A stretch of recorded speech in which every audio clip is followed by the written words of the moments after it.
ஒரு கிராமத்தில் ஏழை விவசாயி ஒருவன் இருந்தான். அவனுக்கு பக்கத்து வீட்டில் ஒரு வேட்டைக்காரனும் வசித்து வந்தான். வேட்டைக்காரனிடம் அவன் வேட்டைக்கு பயன்படுத்தும் வேட்டை நாய்கள் சில இருந்தன. வேட்டைக்காரனின் நாய்கள் அடிக்கடி வேலி தாண்டி சென்று அந்த விவசாயியின் ஆட்டுக்குட்டிகளை துரத்துவதும் கடித்து குதறுவதுமாக இருந்தன. இதனால் வருத்தமுற்ற விவசாயி தன் அண்டை வீட்டுக்காரனான வேட்டைக்காரனிடம், உன் நாய்களை கொஞ்சம் கட்டி போட்டு வைத்துக்கொள், அவை அடிக்கடி வந்து என் ஆடுகளை தாக்கி காயப்படுத்துகின்றன என்றான். வேட்டைக்காரன் அதை சட்டை செய்யவில்லை. செவிடன் காதில் ஊதிய சங்கு போல அவை எந்த பயனும் தரவில்லை.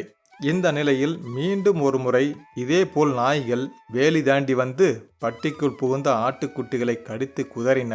இந்த முறை இரண்டில் ஒன்று பார்த்து விடுவது என்று சற்று கோபத்தில் சென்று வேட்டைக்காரனிடம் புகார் செய்தான் விவசாயி. வேட்டைக்காரனும் சற்று கோபத்துடன், இதோ பார், ஆட்டை துரத்துறது கடிக்கிறது இதெல்லாம் நாயோட சுபாவம், அதுக்கெல்லாம் நான் ஒன்றும் செய்ய முடியாது, உன்னால் முடிஞ்சதை பார்த்துக்கோ என்றான். இதைத் தொடர்ந்து ஊர் பஞ்சாயத்து தலைவரை சென்று சந்தித்த விவசாயி வேட்டைக்காரனின் நாய்களால் தான் படும் துன்பத்தை எடுத்து கூறி அவன் மீது ஏதேனும் நடவடிக்கை எடுக்க வேண்டும் என்று கேட்டுக்கொண்டான்.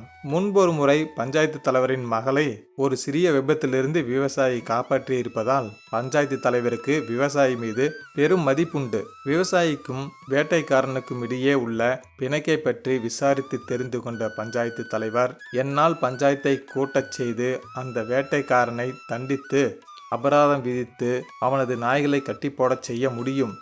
ஆனால் நீ தேவையின்றி இதனால் ஒரு எதிரியை சம்பாதிக்க நேரிடும். உனக்கு அது சொந்த வீடு, அவனுக்கும் அது சொந்த வீடு. இருவரும் ஒருவர் முகத்தை ஒருவர் தினசரி பார்க்க வேண்டும். அப்படி இருக்கையில் பக்கத்து வீட்டுக்காரன் நண்பனாக இருப்பதில் உனக்கு விருப்பமா அல்லது எதிரியாக இருப்பதில் விருப்பமா என்று கேட்டார். பஞ்சாயத்து தலைவர் சொல்வதில் உள்ள யதார்த்தத்தை புரிந்து கொண்ட விவசாயி அண்டை வீட்டுக்காரனை ஒரு நண்பனாக பார்ப்பதில்தான் எனக்கு விருப்பம் என்றான். சரி, உன் ஆட்டுக்குட்டிகளும் பத்திரமாகவும் இருக்கும், வேட்டைக்காரனும் நண்பனாக இருக்கவும் நான் ஒரு யோசனை சொல்கிறேன், கேட்பாயா என்று கேட்டார். நீங்கள் எதை சொன்னாலும் நான் கேட்கிறேன் என்றான் விவசாயி. இதை அடுத்து பஞ்சாயத்து தலைவர் சில விஷயங்களை அவரிடம் சொன்னார். வீட்டுக்கு வந்த விவசாயி பஞ்சாயத்து தலைவர் தன்னிடம் சொன்னவற்றை பரீட்சித்து பார்க்க முற்பட்டான். தனது பட்டியில் இருக்கும் ஆட்டுக்குட்டிகளில் மிகவும் அழகான 2 குட்டிகளை எடுத்து சென்று வேட்டைக்காரனின் 2 மகன்களுக்கும் தலா ஒன்றை விளையாட பரிசளித்தான். குழந்தைகளுக்கு தாங்கள் விளையாட புதிய தோழர்கள் கிடைத்ததில் மிகவும் மகிழ்ச்சி. இருவரும் அந்த ஆட்டுக்குட்டிகளுடன் விளையாடி மகிழ்ந்தனர். தன் குழந்தைகளின் புதிய தோழர்களை பாதுகாக்க தற்போது வேட்டைக்காரன் அந்த நாய்களை சங்கிலியால் கட்டி போட வேண்டியிருந்தது. யாரும் சொல்லாமலே அவன் அந்த நாய்களை சங்கிலியால் கட்டி போட்டான். தனது மகன்களுக்கு ஆட்டுக்குட்டிகளை பரிசளித்ததால் பதிலுக்கு தானும் அவனுக்கு ஏதேனும் பரிசளிக்க விரும்பி காட்டிலிருந்து தான் கொண்டு வந்திருந்த சில அரிய பொருட்களை விவசாயிக்கு பரிசளித்தான் வேட்டைக்காரன்.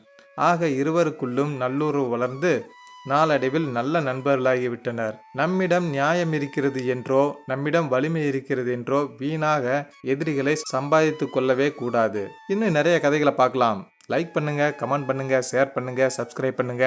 ஒரு கிராமத்தில் ஏழை விவசாயி ஒருவன் வாழ்ந்து வந்தான். அவன் தன் வீட்டு தேவைக்காக தினமும் ஆற்றிலிருந்து தண்ணீர் எடுத்து வருவதை வழக்கமாக கொண்டிருந்தான். தண்ணீர் எடுத்து வர அவன் 2 பானைகளை வைத்திருந்தான்.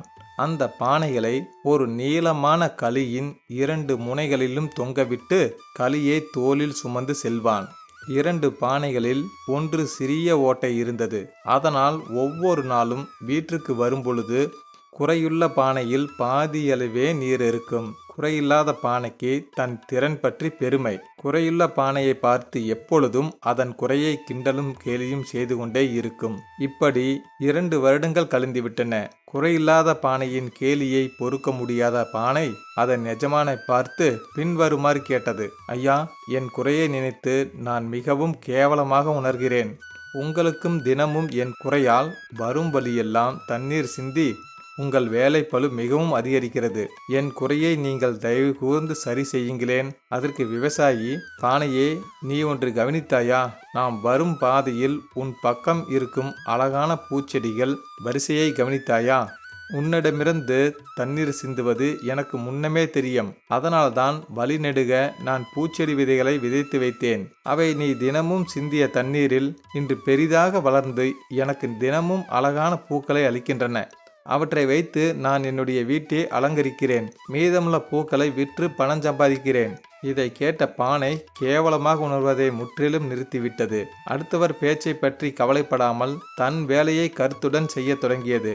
கதையின் நீதி: நம்மை பற்றி அடுத்தவன் 1000 பேசுவான், ஆனால் நமக்கு அவன் தினமும் சோறு போடுவானா, இல்ல காசு பணம் கொடுத்து எதுவும் உதவி செய்வானா? நம்முடைய வாழ்க்கை நம் கையில் மட்டுமே தான் உள்ளது. அடுத்தவர் பேச்சை பற்றி நாம் கவலைப்பட்டால் நாம் எந்த வேலையும் செய்யவே முடியாது மற்றும் வாழவே முடியாது. இதுதான் உண்மை. இன்னும் நிறைய கதைகளை பார்க்கலாம். லைக் பண்ணுங்க, கமெண்ட் பண்ணுங்க, ஷேர் பண்ணுங்க, மறக்காம சப்ஸ்கிரைப் பண்ணுங்க. நன்றி நண்பர்களே.